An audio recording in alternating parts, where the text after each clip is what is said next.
Klockan är... Ja, precis. Klockan är prick. Som på ett klockslag så sattes min mikrofon igång. Okej.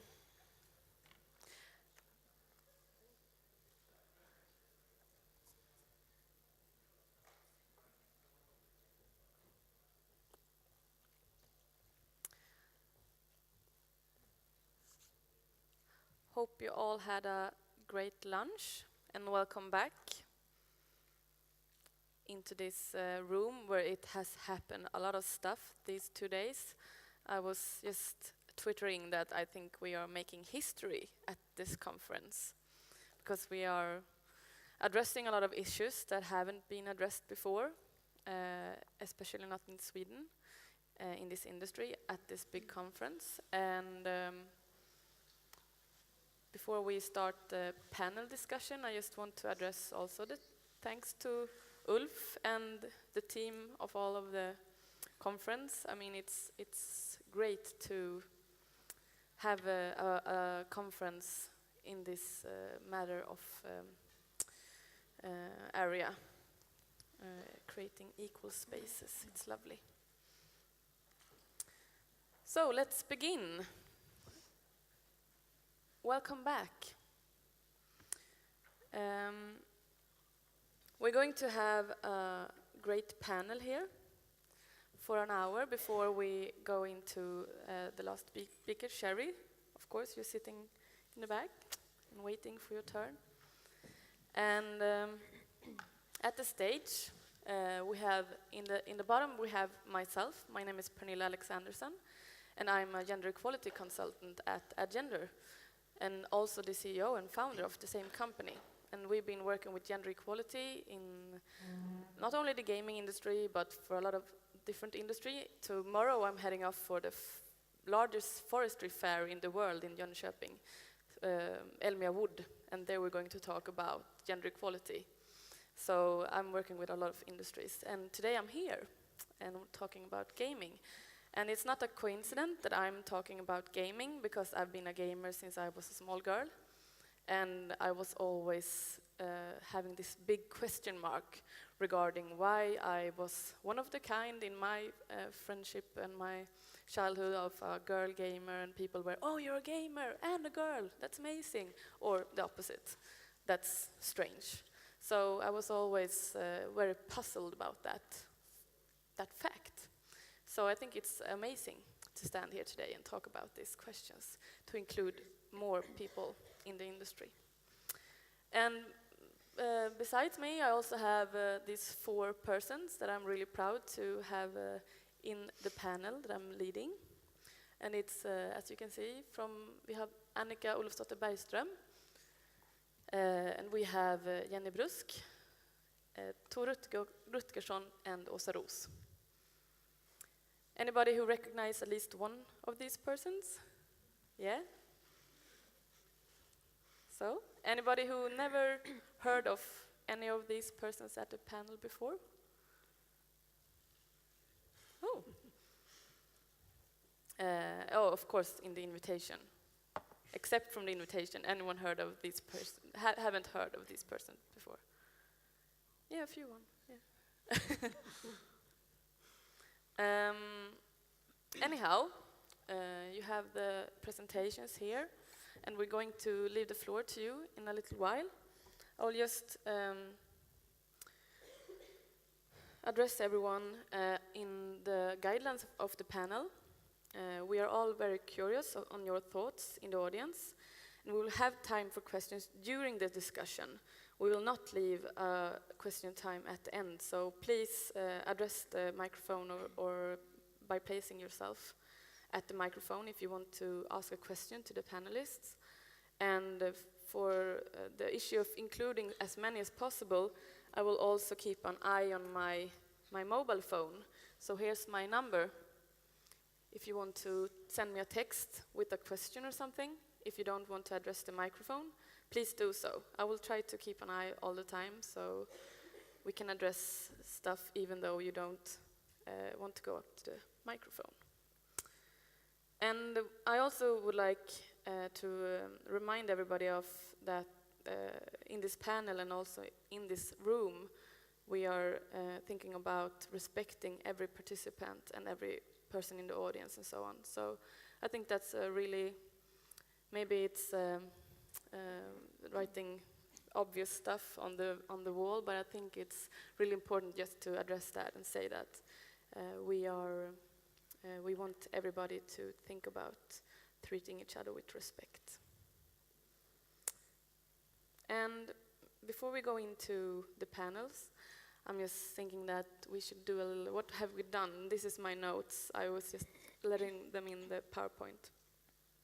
Yesterday we were listening to Sarah and Tobias, who talked about Girls Just Want to Have Fun from Stardoll. And after that we were listening to Tom Abernathy about Diversity Means Dollars from Microsoft Studios. And he was talking a little about the goal is to sell more games, but how can we address an audience that the market are changing faster than we are. And after that we were listening to Heidi McDonald's from Shell Games. And she was talking about men and women and romance for story and in-game and in-game benefits. And also Will Bonner from Yeti were talking about what can we do and rules for being safe by design. And this morning we listened to Derek Burrell with the title Watch Your Ass, who was talking about masculinity, sexuality in games. And I think that was a really historic moment when Connell was mentioned on a game conference. For me, being a gender study with a background in gender studies, that was really interesting. And he was talking about power and body and how to create masculinity. And we also listened to Amanda Langed from Shell Games, who were talking about building communities, and her conclusion was, of course, that our community is globally, and games are a community, and we need to find out where is the line crossed. And before lunch, we listened to Andrea Hasselager we were talking about a Game Girl workshop in Palestine. So, what an amazing conference. And I would like to go directly to the panel. I've told you that you will have a little short presentation of why you are here and what's your issues. So I will start with Annika. So I'm the first speaker, even though I'm not the man. So, when I was a student here at Gotland, 2001 to 2004, I was sexually harassed by students as well as teachers. But so you won't get paranoid, none of those guys are here now.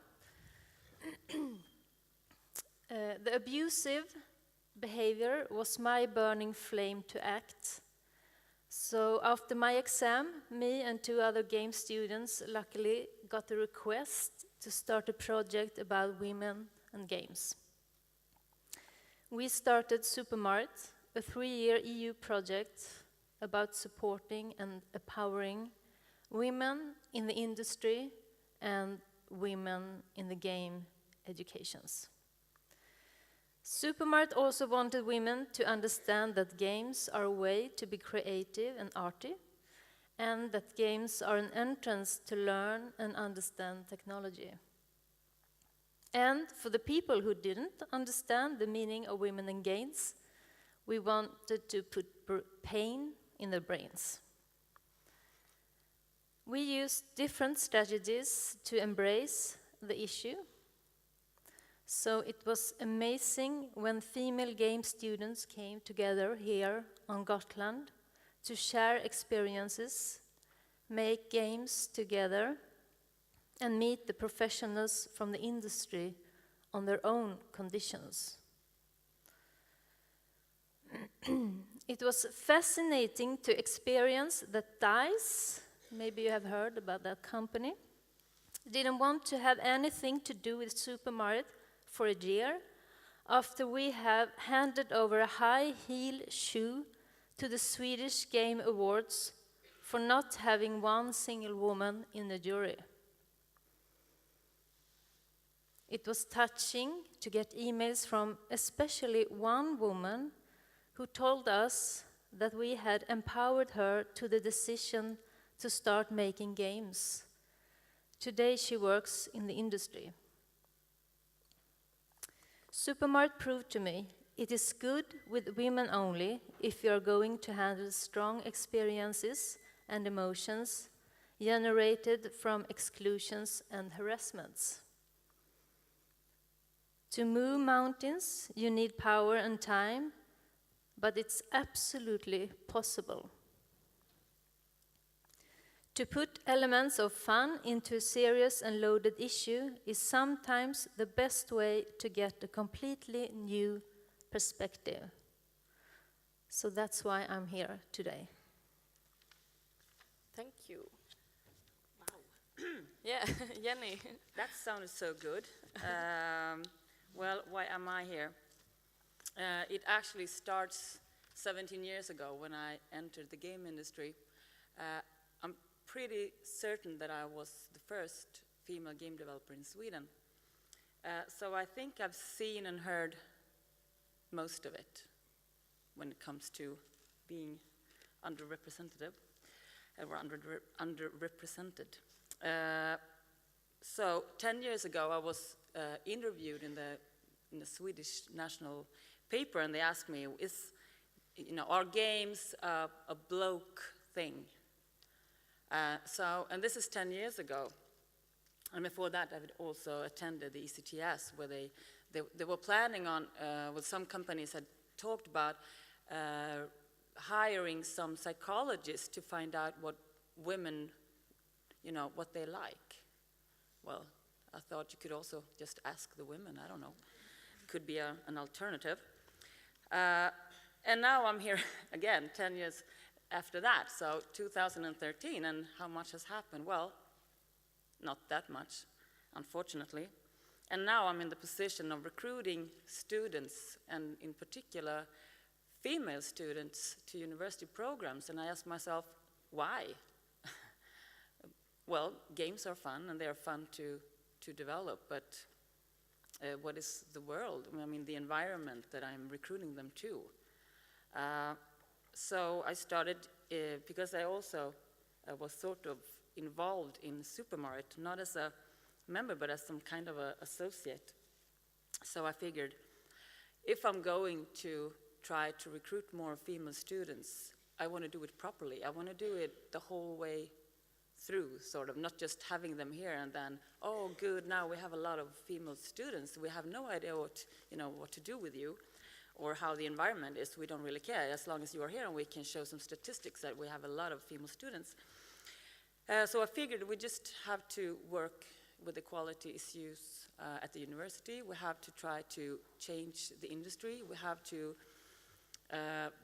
make the environment safe and interesting for women to be part of. So I actually read your books again from Supermart, and I figured, oh, what did I do now again? And I read it through, and I figured, we're going to do something like that, but just take it a bit further. And that was actually the point with Supermart, but nobody grabbed the ball at that time, unfortunately. So now we've started a network, and it's called Donna. We have we try to reach out to the industry, so we have a LinkedIn group, for instance. We have a Facebook group, and we have also an internal group, so we work with the students internally at the university. We recruit students, both male and female, to work with equality issues there. So I think that we don't just want to expand or having women in this industry unless we also see the responsibility that comes with it. That's why I'm here. Okay, thank you. Tor. Yes. I believe I'm here for two major reasons. Firstly, because I love video games, and so on the surface at least, I know or understand what you guys are creating, at least from a consumer viewpoint. And I've also written briefly on sort of a professional level about video games, and now I write for fun on my Nintendo-themed blog, where I try to mix video games with other issues, such as gender, but also death and philosophy and other odd subjects. But secondly, I know a little bit about trying to create diversity and gender equality in a field or industry that is heavily male-dominated. For several years, I worked as a national project leader for the Workers' Educational Association's musical studies and music activities. And don't worry, you don't have to know what that is. But through that position, I initiated and worked with and fought for a number of projects with the aim of changing the gender, ethnicity, and age makeup of amateur and professional musicians in popular music groups in Sweden. And I believe there are a number of similarities between the gaming industry and the field of amateur and professional music. So perhaps because of that, I can provide some relevant input. But I guess the question that remains is, why do I care about these issues, and what drives me to take part in these projects? And on a personal level, I don't like to be limited by perceived truths. And I don't like when other people are limited either. And I particularly don't like when people in power try to control others by telling them how the world works. That makes me incredibly angry. And I'm a big believer in social context, meaning I believe a large percentage of how we act and how we feel are compiled by things that we've learned throughout life. So since childhood, we've been told how to act as boys or men and how we should act as girls and women. Not only by words, but also by the way our parents acted when we were growing up and by what we were taught in school. And this is then all confirmed by how men and women are presented in books, in movies, in comics, in commercials, and of course in video games and computer games. So just like language, we can only use what we've been taught. If I only know a certain amount of words, that becomes sort of the frame for my expressions when I write or speak. So when it comes to the way we act, what limits us are the things that we don't really think about. We don't realize it, but it's things that we were taught by society. And I think it's important to understand this, because when you want to address things like equality, and when you want to take action, for instance, to get more girls interested in creating games and more women to stay in the industry, it's important to understand that when we're facing a complex problem that has to do with how men and women act without thinking about it, you have to take different measures.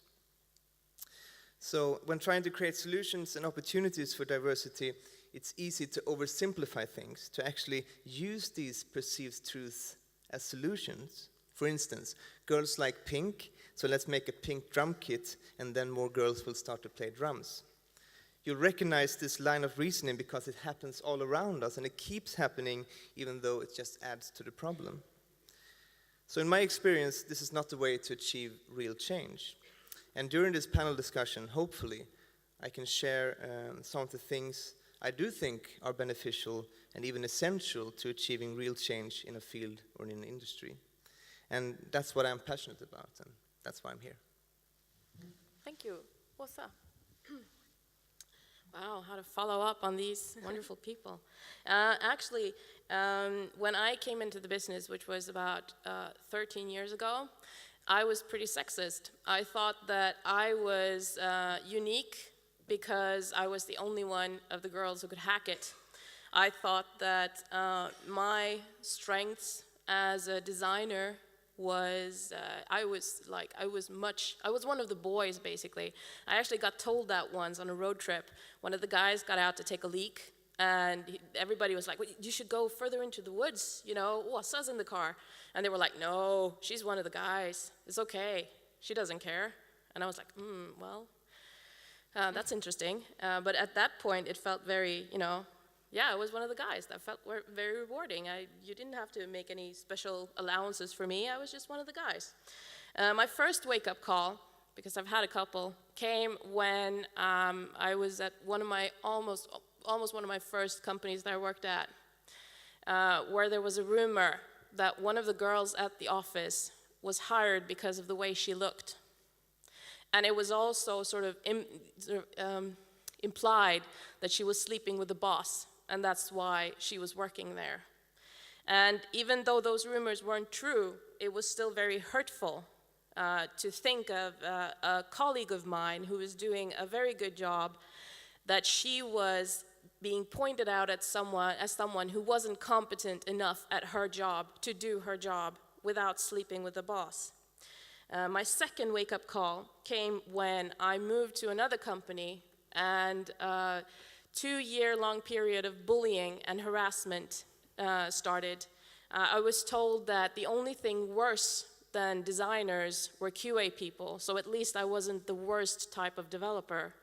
I was in meetings which I had arranged, where people told me that, yeah, you know, this isn't that interesting, or they took phone calls when I was trying to explain a design, or they ignored me completely and said that they'd forgotten what it was I was talking about. They implemented designs that were theirs and not mine, and thus ruined the game. They didn't tell me how the engine worked, so I couldn't do what I was supposed to do, because when I did it, something happened with the compilation and it went wrong.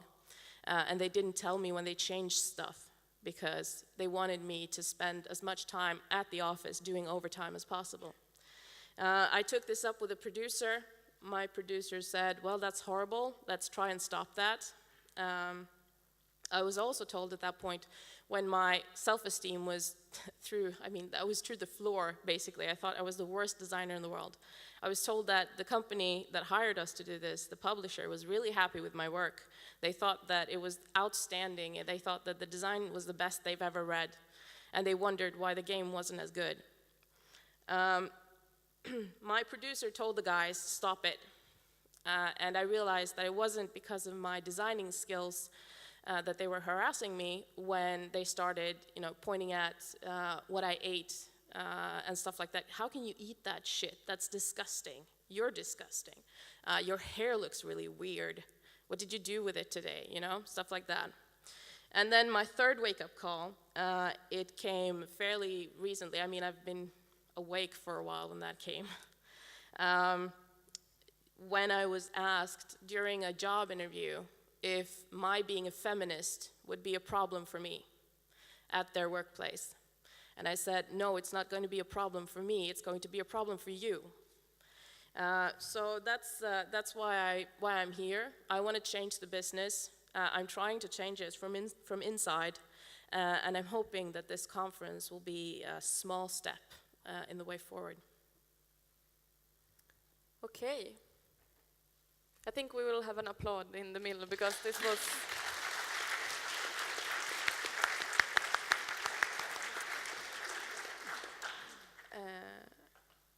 Okay, thank you so much for your introduction. And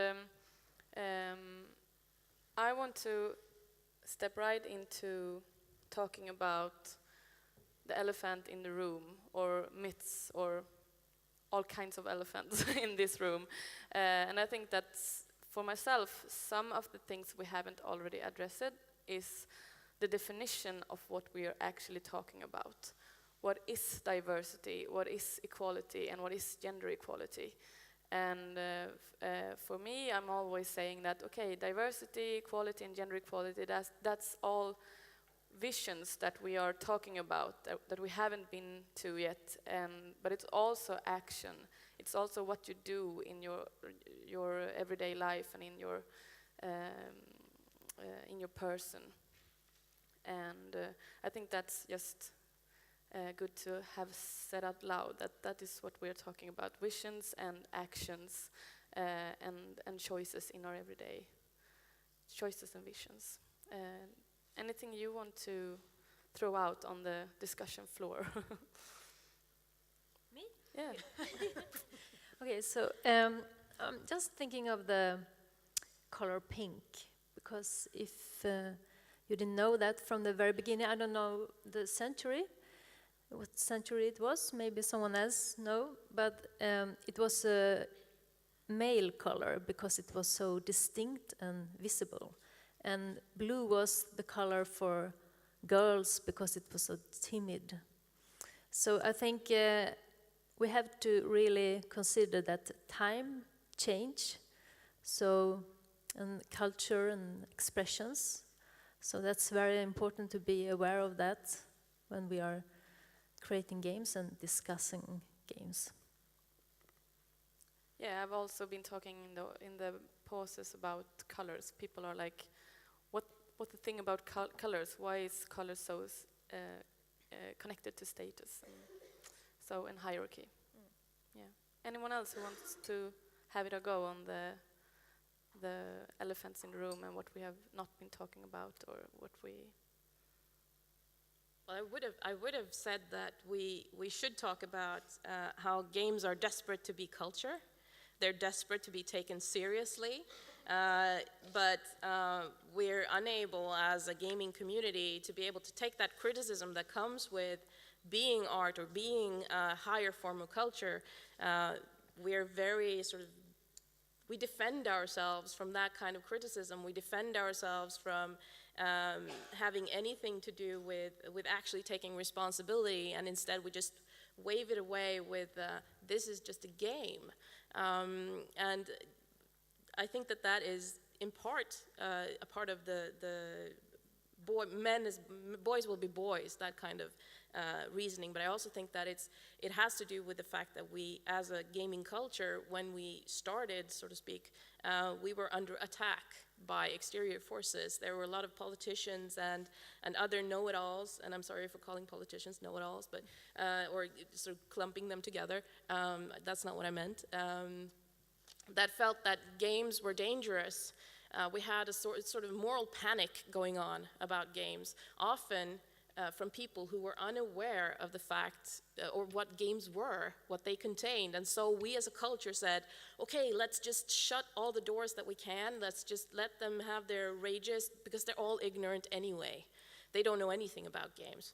And so this sort of sense of us as a culture saying that everybody who criticizes games, they don't know anything about games, that has sort of lived on, which means that if you criticize a game, even if you're part of the culture, you often get pointed out as someone who knows nothing about games. It's okay to criticize gameplay and physics engines and graphics and stuff like that, but when you look at the culture carriers, when you look at the characters, when you look at the stories, it's very dangerous to be a criticizer of that type of content.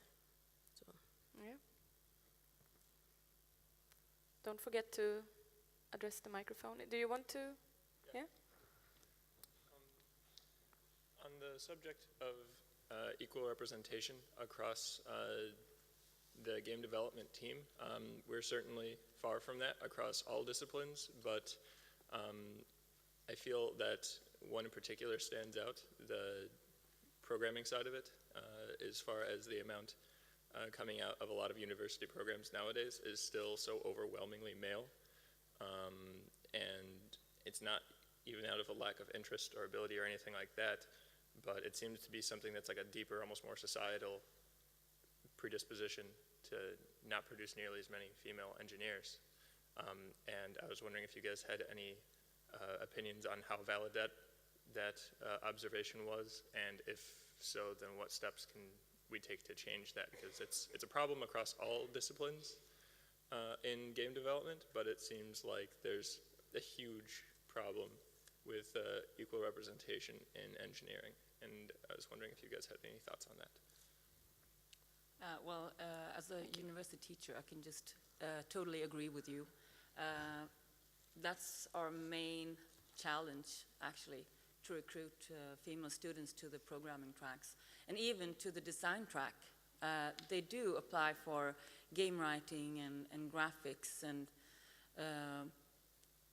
not even to sound, I should say. But I think this probably starts early. First of all, if traditionally I think that universities have been very bad at reaching out to others than those already, what do you call it, frälsta? Those are already wants to go to the game design or game development programs, which are primarily men, because they will have high school educations directed towards game development. And so we would go out and, oh, please come and visit us, and 99% in this room are male. Totally pointless, so we have to reach out in different ways. But the problem is probably even earlier, that they do not attend high schools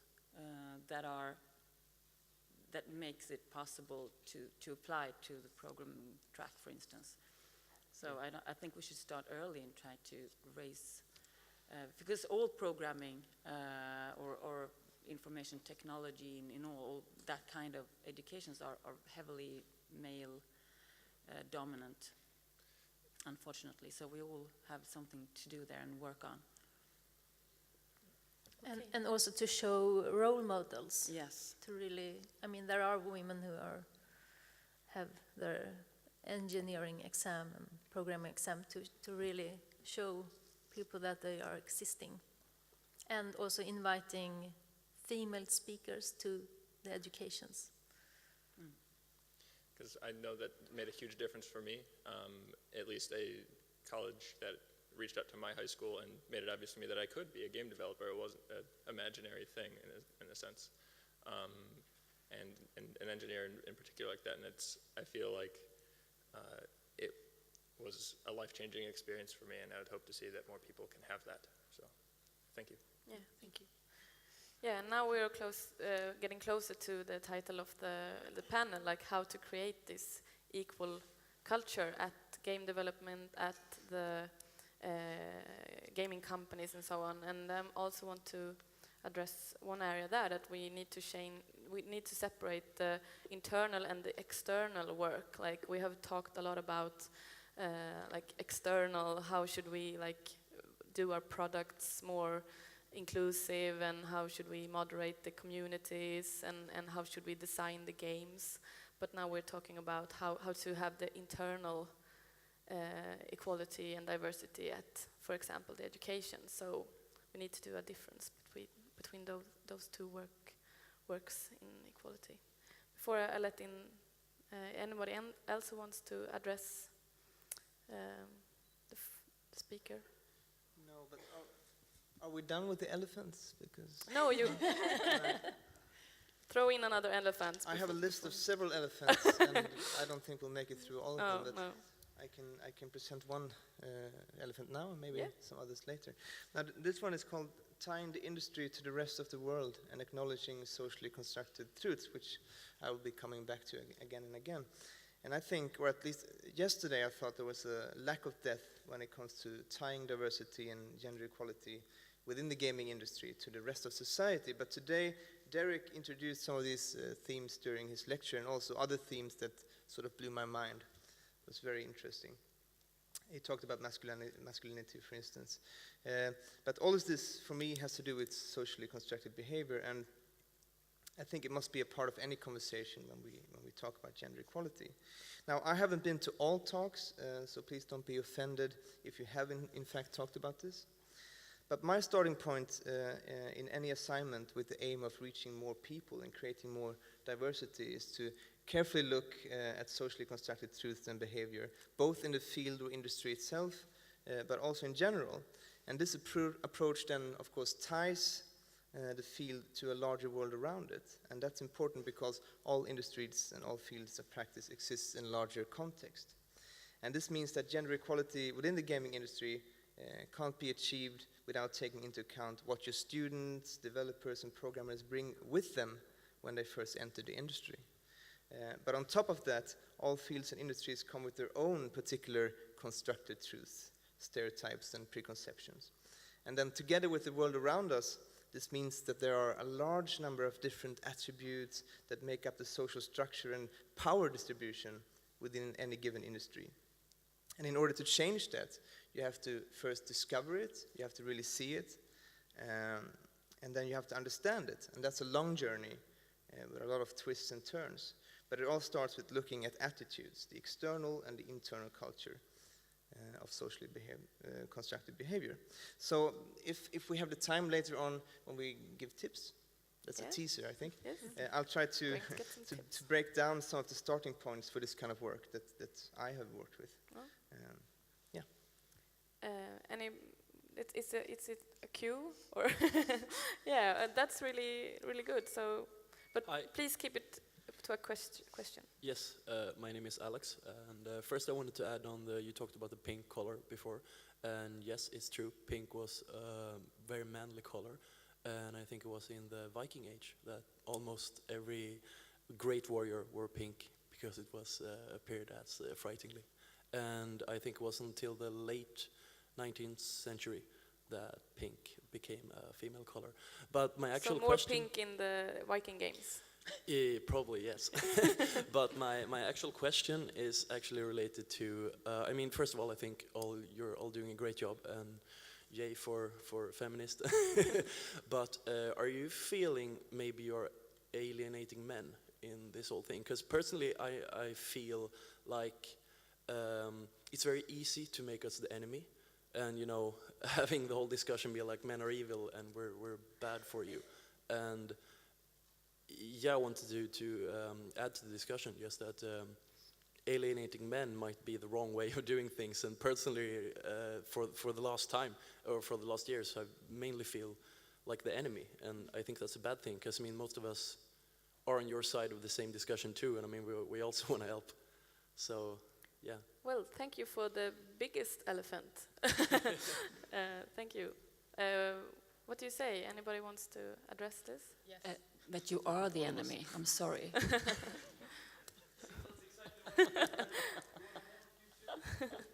That's not okay.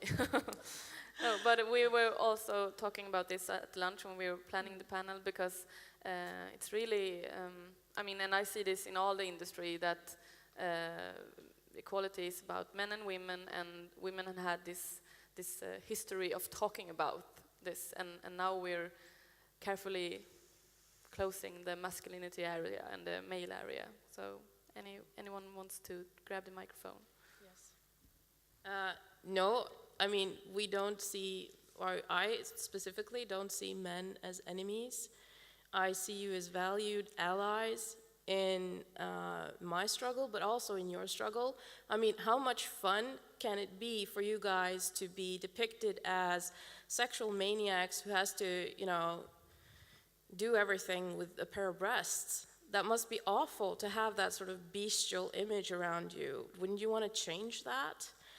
So my question is instead, why, and I'm asking this to all of you guys, why won't you sort of help us and let us change the business and make it better for everyone, instead of trying to hold on to these constructed images of masculinity that you protect so very, very harshly?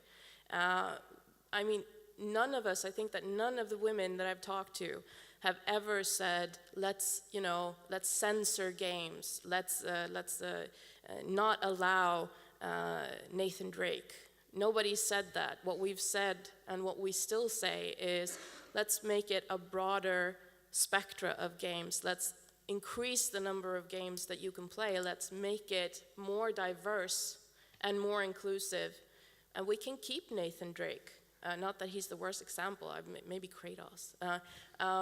Let's keep those images as well, because I mean, it's fun sometimes to just go out on a track and headshot people, right? Or not people, but you know, NPCs. NPCs, and it's, I mean, it's fun for me too. One of my favorite games is Mass Effect, and I love, headshotting in that game. I think it's very satisfying. So I remove that, but maybe I want a broader spectrum. Maybe I want more emotional content in games, like Heidi was talking about. Maybe it would be a good idea to actually see if we can make stories deeper and more meaningful to people instead of just, faceless enemy, let's kill it. So that's my sort of... I'm thinking of you have, Thor, you have, Yes, I have. experience from the music area. Yes. Of course, this is a discussion also there, I believe. But it also touches on another elephant. Okay, Yes. another elephant. This is elephant number 5. It's called the self-defense mechanism elephant. And please don't take this the wrong way. But when talking about gender equality and also, again, socially constructed behavior in general, and also your own responsibility to look at your own behavior in particular, but also structures of power and the need to redistribute influence, a lot of people actually feel attacked. And in their minds, they have never knowingly acted to oppress any other groups in society. And that's because, again, this is normally things we do without thinking about it. So if you start talking about this stuff, you'll soon recognize that some people will get offended and they might become aggressive. I don't mean that you were aggressive right now. No. But normally it happens sometimes. And that's something that I call the self-defense mechanism, because nobody wants to feel guilty. And it's even worse when you start seeing all the pieces of the puzzle, because no one wants to be, everyone wants to be open and welcoming to other people, I think, deep down. So the first response is often to put the blame elsewhere, probably on the person who brings this up. And often people will say things like, I don't think that way about people. You're the one putting me in a box or a template. And they might say, I think it's important to emphasize differences between men and women, and I feel devalued when you take that away. And you might also stumble upon people who will argue that all the differences between men and women are biological. And that's a much easier argument to make, for instance, on a message board in 3 or 4 lines. So it's important, if you really want to achieve change, to take the responses seriously, because this is what they feel at this moment in time. It doesn't have to be how they feel at the end of the conversation. The thing is, socially constructed behavior is not really about them, about you as an individual. It's about recognizing structures within society. And the thing that really, I think, bugs people deep down is that we're all slaves under these structures. So the release, so to speak, comes when we all realize that there is something we can do about it. In a way, reacting to these structures is a way for all of us to regain our individuality. So in the end, most people will move on from this self-defense mechanism if we talk about it with respect, and respect for the reactions that we get, and also keep things topical and general. Okay. Thank you.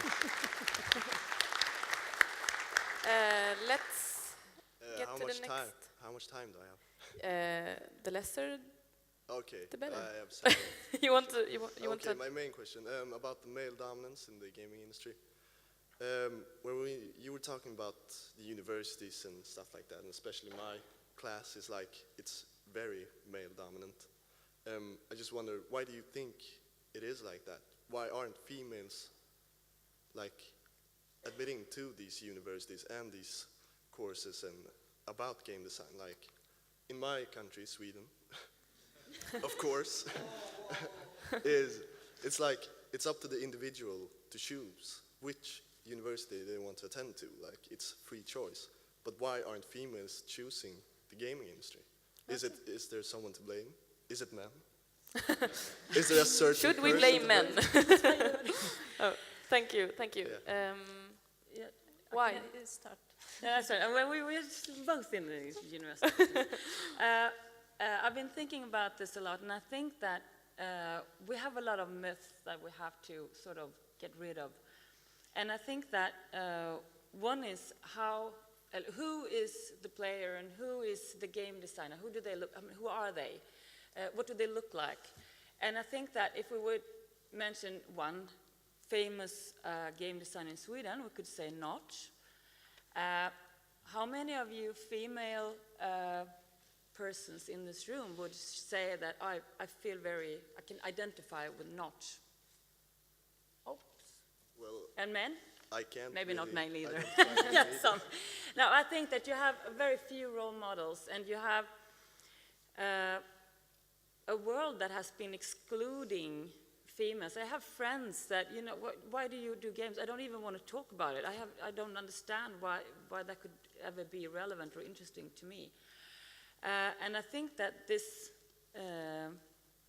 is an inheritance that just goes on, and I think that many of our female students have actually been, their parents have tried to stop them from applying our school and said, why are you doing that? It's just, you know, waste of your time. We even had a parent calling us and say, why should my daughter's brilliance be totally wasted by attending your school? Well, I think maybe you're talking to the wrong person. So, of course, I think that they get stopped very early. And that's one of the problems. So I think we have to kill the myths of who a game designer and game player is and who they could be. Yeah. But it's also about technology. I mean, Yes. it's a structure in the society. Who's going to be a programmer or technician?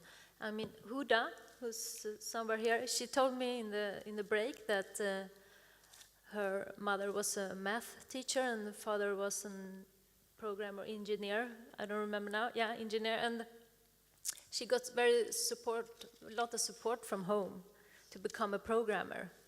So I think it's very important that you have the right people around you if you are a girl and want to do some technical stuff, because the school doesn't support you that very much, because technology and programming are for boys. Okay. That's another myth. Can I just Yeah, answer that that's another real quick? Well, that's really about people, isn't it? That's not a gender question. It's like, it's a cultural difference. It's this girl that was supported, she probably had a mother and a father. Do you think that father was like, no, you're not going to do programming? And just the mother, like, yes, you are. Probably they both of them said to her, like, yes, do whatever you want, do what makes you happy. So probably it's not just about men. No, It's I think a both people parents, question. we are all, this is why Yeah, it's so this interesting is- with the structure. We are all part of the structure. We're Yeah. all part. I could for sure say that I probably have avoided buying violent games for my daughters, while parents of boys probably, you know, buy them. So that's one difference. You mean, even though I'm aware that, I should think about these issues. So I think there's a lot of myths. There are more myths that we have to kill. It's also, what are girls doing when they play, or whatever they do with The Sims, for instance, or when they play the casual games. We have sort of defined games so narrowly that we can say that, well, The Sims is not a game, really, because you don't have a winning condition. Okay, so what they're doing is not playing a game. They're just playing. And I think we have a lot of those examples where what they do is not gaming. And I think that's something that was up on the table from Stardoll, I think, when they say that you have this fake geek girls, you're not a gamer, you're not a true gamer. You're probably not a gamer, you just play a little, you know, with your toy. So all of these attitudes stops many girls from even thinking of game development as a career, Yeah. I think. The thing with the panel is that you never really know what happens, and we were thinking about talking about elephants, and then we were thinking about passing that and start to talk about what can we do and so on. And we have 10 minutes left, and I think that, yeah, I think that we have addressed a very important question, and that's why I've let you continue and talking about this, because I think that we all need to talk about this. Like, is it the men fault? Is it men that are the bad guys? Or, as you said, like, is it the mother or the father, and the father is the bad guy, the mother? No, this is structural. I mean, this is the core of this very issue that we are addressing right now. Then we have a line there, and Thank you. yeah, thank you. I put up this. Most of you can reach on Twitter, and we can also have the hashtag for this conference to keep discussion with all the panelists. So I think we will have one more, and then we will go for the ending. I'm so sorry for the line, but it's great that there's a line. Yeah. Yeah. I obviously play games. I'm a girl, and the thing is, when I was younger, up to about maybe 10 years old, all my girlfriends played with me. There were a lot of adventure games where you learn math, and there were funny games about aliens and all this stuff. But suddenly, around 12, 13, they stopped playing with me. And I don't think that's because they didn't like games anymore. I think that because they wanted to become women, and women don't play games. Little girls can play games, but women don't. And they started buying shoes and acting like women in TV, acting like women in Sex and the City. And they focused on clothes and boys and makeup. It's not that girls don't like games, it's like they just aren't supposed to. That's not their natural course, sort of. And I don't think I have a very unique taste or that I'm some sort of defect specimen or anything. I just think that everyone is a person, and a person like both girls and boys stuff. And I don't know why they stopped playing, but I think it needs to change. Yeah. But what games do we have for teenage girls? Yeah, I think that's a problem, that we think we need special games for teenage girls, because every person enjoys different games, and I don't see why girls wouldn't enjoy playing League of Legends or World of Warcraft or any male-dominated game, because those are my favorite games. And as I said, I can't be, one in a million. I just think it's hard to find their way for girls into these games. It's not that they... Or how do we marketing games?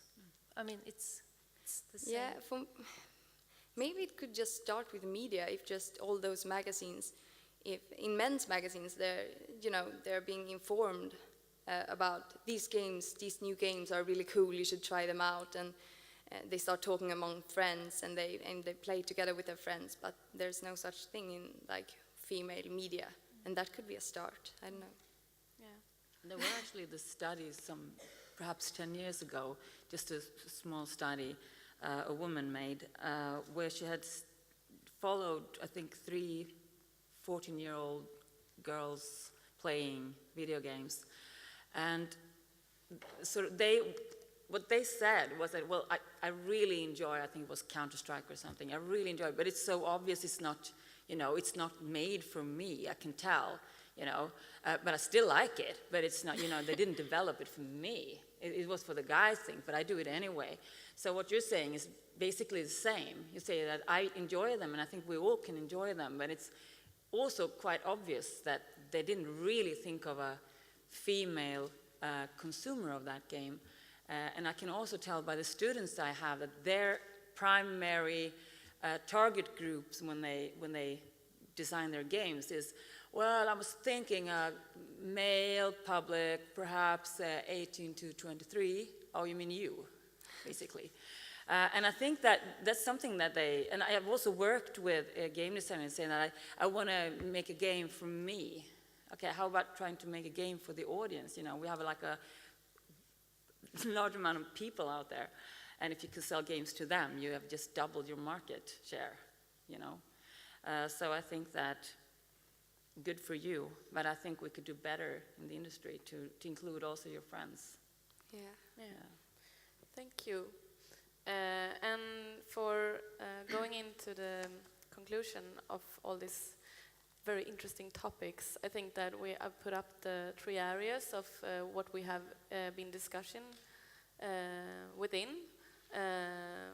We have been discussing the limitation and also the opportunities, and we haven't gotten in so much to the workplace because of the education focus, but I think that when I work with gender with gaming workplaces, I often hear that people go out from the education and they come back and they feel that the workplace wasn't the safe environment as the school was. But we also have Annika's examples of not being safe at education. So there's a lot of issues here to dig deeper into. And also you all four, and also a lot of the persons that have addressing the microphone and so on, you are all role models for this kind of work. You are all taking actions, and I hope that you all have been inspired by your work in your field. But if I will leave the words to the panel again, please give us some of your best tip on how to be a positive change in the gaming industry. I think Åsa should start. Åsa. Okay. What a burden. I can't steal anyone else's responses. Okay, the first thing I would do is treat everyone with equal amounts of respect. If you respect your opponent, so to speak, even if you don't agree, you will always have a fruitful conversation. So everything starts with respect. Don't ever treat anyone as inferior because of their beliefs, because of what they play, because of how they look, because of anything, or because of what's between their legs. You know, treat everyone as an equal, and you will be able to have very good conversations. You will be able to flourish, basically, because I think that creativity, and you guys are creative, comes from respecting others and respecting their ideas and listening to them. So that's my advice. Thank you. So short. Thor. That was perfect. I think maybe I have some sort of obsessive personality because I have prepared 12.5 pages of elephants and tips. But maybe I can mail them to you for what they're worth. So, yes, but That's why his Yes, I answers know. are so well spoken. And think of the time you take away from them. yes, So no. exactly. So let's see if I can do this in like 1 minute. But tips on achieving real change, I call this miniature piece. Yes. And real change, I think, is complicated and it's painful, and it involves each and every one of us, the people within the relevant field or industry, to look to themselves and to their own behavior, to challenge it, to stop several times a day and ask ourselves, why did I act that way? Why did I react like that? And why does this, whatever it is, feel alien to me or natural to me? This goes for both men and women, and it's also, this also involves other factors such as social upbringing and sexual identity and class and ethnicity and educational level and other things, but we can stick with gender for today. It also involves looking at your field or industry as part of a larger whole. I've talked about that before. But you have to factor in the socially constructed behavior that people already have when they come. It also involves looking at the culture and attitudes within the field or industry you want to diversify. And often, because I work with organizations who want to create this kind of change or reach new target groups, they will tell me, we don't know what the problem is because we are open to everyone. But that is often said to me in a meeting room filled with white middle-aged men. And so what they do transcends to every part of their organization, be it marketing, outreaching events, or actual products. You can see a tone because they are creating, as you said, content for themselves without thinking about it.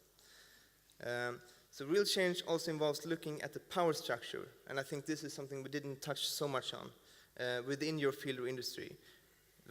Because more often than not, the dominating group will distribute power amongst themselves, for instance, without thinking about it. For instance, white men tend to select other white men for positions and opportunities.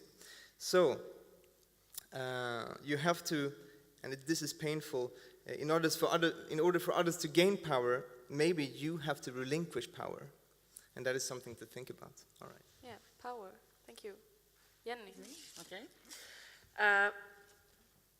I think that we should try to reach out and try to recruit, but we must ask ourselves why, and we have to think of how we present ourselves, how we present our work environment. What do we offer? What can we offer? Just don't do it because you can say that, oh, we have so many female developers here now, and then just don't give a shit about them. But make sure that you actually work with the quality issues at your workplace, that you have that you reflect a lot. I mean, I've had students that have been, that have asked people from the industry, so what do you want from a game designer? What should I aim for? Well, you're pretty enough, I think you will get a job. Okay, so that is one thing you shouldn't say. So if you ever have that thought, you should say, stop yourself and think, hey, what am I thinking? What am I thinking of? And try to actually make this business welcoming. So that's what I think we should do. And also buy our products. Yeah. everything, just make it better. Annika, I will give you the last word. Yeah. Confess to yourself that you have prejudices, so it's much easier to break them. Oh, thank you. Thank you so much. Short and explosive. So, as I said, contact this person and also me on Twitter and keep the discussion going. Now a little break, yes, before Sherry goes up on the stage. So, see you soon. Thank you. I said in one line. Du har det, Sia? Men nu tycker jag vi stannar kvar.